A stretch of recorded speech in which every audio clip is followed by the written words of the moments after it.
In the world today, there is no shortage of cheap stuff that people are buying as blanks, trying to add some value to, and then resell. This video is not about cheap blanks. This video is not about cheap stuff.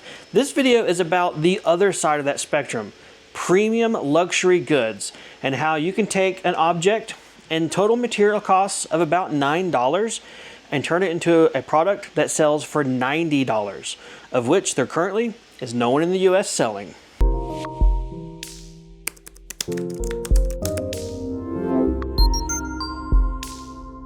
Hey guys, my name is Sam and welcome back to Samcraft. That's right, today is going to be all about some specialty little guy here. I'll give you a little sneak peek of, but basically showing you how to use some materials, tools, and make something with an extremely high profit margin. Today's video is going to be showing the Wazer Pro waterjet in use, along with my Thunder CO2 Laser. The two of them together are the tag team duo to produce this unique high-scale luxury item, and that's what we're going to get into next. So the other day I was in the store, actually Home Depot, and I found this. This is a piece of marble stone, solid stone, that measures 4 inches tall and 12 inches wide. I saw this in the store and immediately thought, you know what? That would be cool to make something out of. I've never worked with marble, and I have a water jet machine, and I have lasers, so let's put something together using those two for a really cool project. So we have our piece of marble. So we immediately know we are working with marble. So let's type up here in the search, marble. And I don't know exactly what I want to make. I just want some ideas. So let's look for marble gift. Let's see what's out there. I want to remember that I'm looking for something that can be made out of flat marble. So the kind of the blank that I'm dealing with, and also within the realm of what I think my machines can do. So obviously things like the bowl, the chess sets, they're off the table from the beginning. So we're just gonna scroll through here and see what we can find. So this is pretty cool. Looks like a little catch-all jewelry dish. That's an option, not too bad. Let's see what else we can find. While it doesn't apply to me personally, I would imagine this could also be something good for people.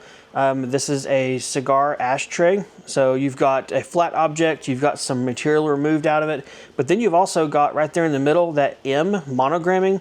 That's probably done with a laser. I am a little concerned though that this is too deep for my laser to engrave, so we're going to go ahead and skip this one for now. So I'm just scrolling along. Here's a little drink coaster set. Not too bad. Kind of vanilla or plain for this video, but that's an option. Let's see what else we can find down here. Now this looks pretty cool. So this is a nameplate of sorts. This is called a desk name plate, and it's a piece of marble that they have engraved, I'm assuming engraved with a laser or another object, and then painted it or infilled it. That's pretty cool. Going through the pictures, looks pretty standard. That's about 1 inch thick, I would imagine. So again, a lot thicker than what I personally have, but it's a nice idea. Stick it in your back pocket for later, that's for sure. I've just found the winner. This is an item that I think is going to be perfect. It's something that I can recreate or make my own version of here in the shop with the tools I have. It is also a product that is selling at a very high price point and is not currently sold in the country where I live, the United States. So check this out. So we have here what is called a marble coffee coaster or a stone coaster set. It is basically kind of like a little tombstone shape, right? We've got the little flat part and the rounded top, but they have a carved out section here for the cups to go. Very interesting. The most interesting thing though is look at that price point, $90.76 for one. Let's see what the white one goes for, because I have a white piece of marble. $90.76. Again, this one is made and ships from Turkey, so it's not available here in the United States, and that shipping cost, 30 bucks. So this would be a pretty cool one if I was looking to get into the marble stuff business. Yeah, this one would be cool to do. So you know what? Let's see if we can't make our own version. So awesome.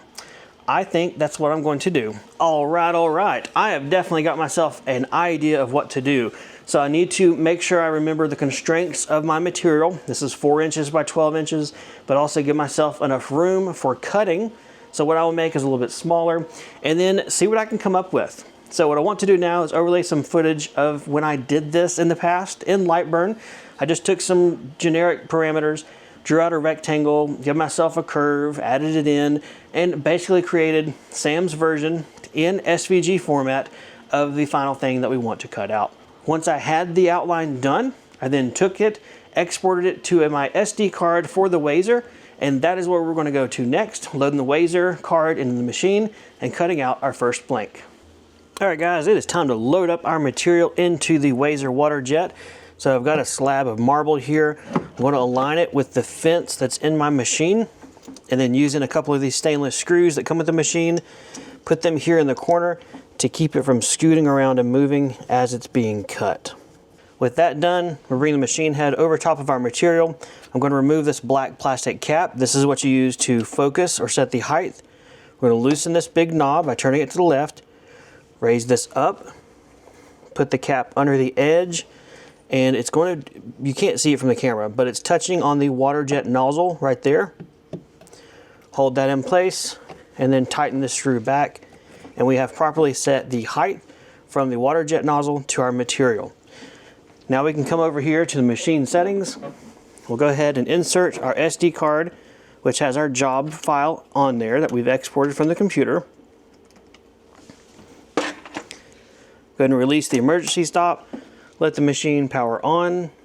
Go ahead and click on select cut file. Go down to the cut file on our SD card. Click OK. It's asking me if I want to prepare the machine to cut the file, yes or no. So click OK for yes. Tells me to lift the nozzle clear of any obstructions. Press OK to home the machine.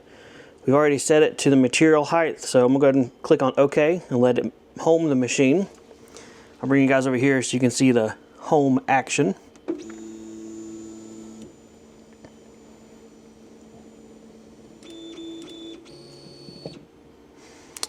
Piece of cake. Back over here on the machine is showing me the file details that I've got it set to marble with a 13mm thickness, and it's telling me my overall cut time is 7 minutes and 13 seconds. So go ahead and click on OK. Now it's telling me to make sure I have abrasive in my hopper, so let's go ahead and check on that. That's over here on the left side of the machine. Pull this tray out, take a look down in here, and we are totally good. Plenty enough for this job. So go ahead and close this back. There we go. Now we're going to check our used abrasive collection. Make sure these guys aren't slam packed full. They look good. It's just full of water. That's fine. So we're all good there. So now we're going to click on OK. It wants me to confirm my water supply is on. That lives down here. Little shut-off valve. That is ready to go. Rock and roll. Now I'm going to click on OK. Our water is on. Tells me to fasten the material to the cut bed. We are good. We did that before we started. Now it's showing me the jog height where the job starts. I'm going to click on OK because I already set this with my file. And now we can close the lid.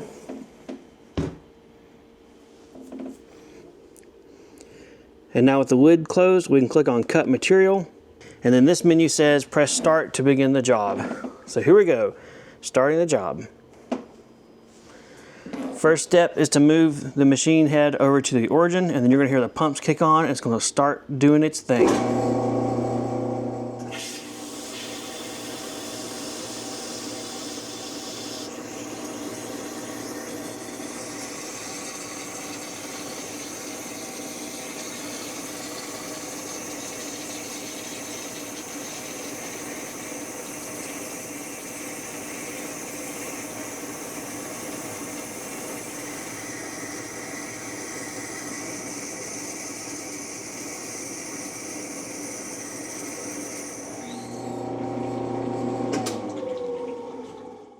And just like that, the machine is done cutting, guys. We'll go ahead and slide this cutter just a little bit to the right, past our material. Now we're going to use the built-in sprayer nozzle that comes with the machine and go ahead and rinse this off while it's here inside the bed. We're going to get off all the abrasive, any of the material, and just give it a nice rinsing in here. All right, now we can remove our offcut, and then look at that super thin piece of marble left over. Very, very cool. So of course that breaks, you know, it's a thin piece of stone, but we'll make sure we get those out of here. We don't want it falling down in the machine. And now we can remove our actual cutout which looks great. Looks like a little white tombstone.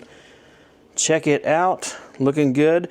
I'm gonna go ahead and spend a little more time rinsing this guy off. Go ahead and take it out of here, and sitting here at my sink to go ahead and dry it off to take it into the laser as our next step.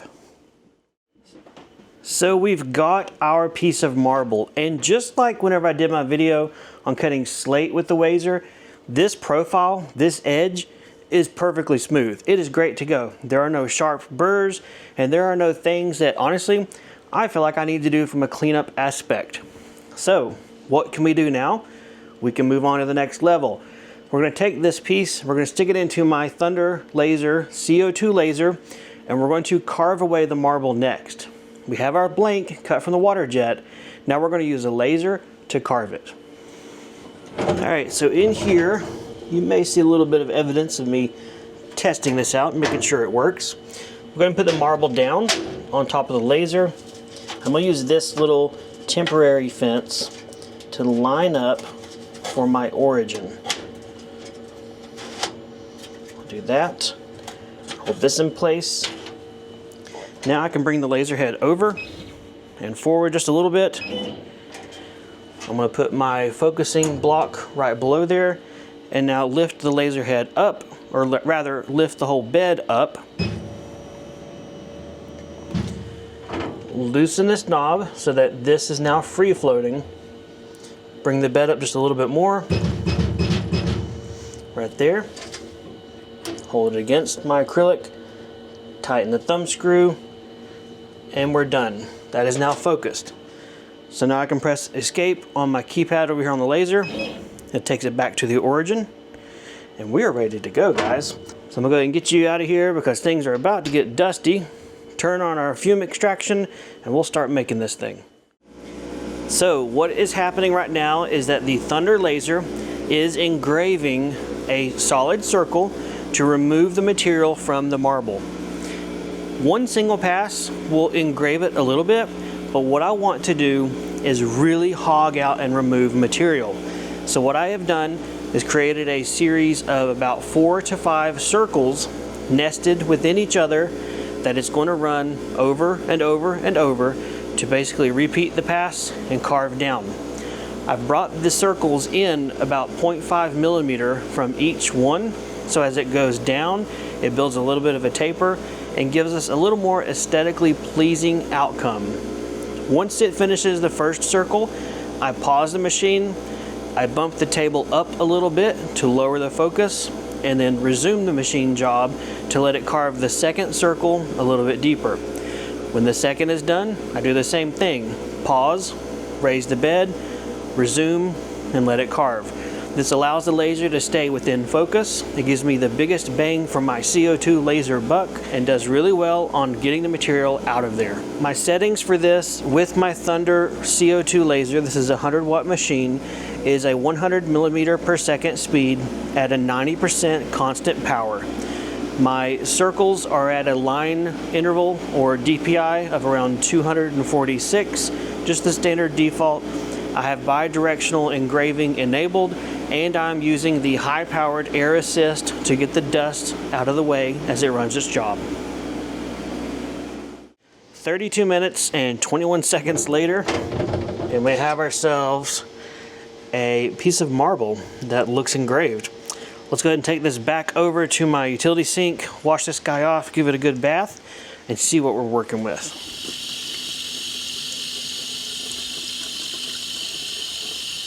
While that guy is drying over there on the utility sink, we're going to take this up to the next level. I have a sheet of self-adhesive cork. I'm going to go ahead and cut out the equivalent of the base plate of this item out of the cork sheet. And so we have a wonderful bottom cork layer to add to really make this that much nicer. All right, we're here at the table. We have our piece of marble that we've carved out a little coaster space for. Flip this guy over. Now let's take our custom cut self-adhesive cork sheet and see if I can't stick it right there in the middle. Now this is not 100% cork, so the back of this is actually kind of like a woven fabric. This is a product I buy from JDS Industries. So while this is cork, The actual, I guess, substrate or core is a fabric, so very durable, because you couldn't do this with cork if it was just raw cork. All right, if I get a quarter for every time I say cork, apparently.